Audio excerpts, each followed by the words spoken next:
شرکت نیکان سازه سدید با مدیریت مهندس داهیم تحت عنوان پروژه‌های تریتیوم در سطح تهران شناخته شده هستش. این شرکت رزومه حدوداً 30 ساله در زمینه ساخت و ساز و راهسازی داره.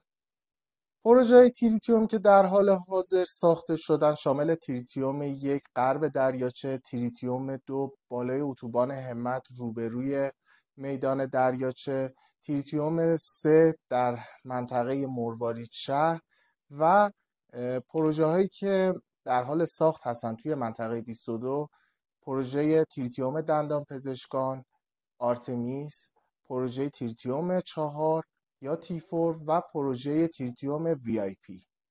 پروژه خارج منطقه 22 این مجموعه شامل تریتیوم البرز واقع در کرج، پروژه پردیس نور واقع در منطقه 5 تهران و پروژه تریتیوم پردیس واقع در شهر جدید پردیس هستش.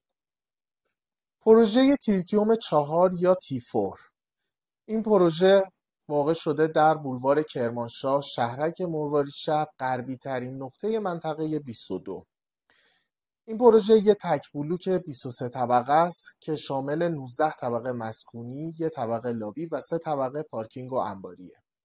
متراژ واحدها از 133 متر تا 149 متر، هر طبقه 8 واحده و مجموعاً 152 واحد این پروژه داره. از امکانات این پروژه میتونم به استخر و سونا و جکوزی، سالن اجتماعات، سالن بدنسازی اشاره کنم. تحویل این پروژه اواسط سال 1405.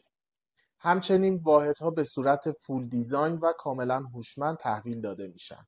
قیمت این پروژه قطعیه و طبقه و جهت واحد شما مشخصه.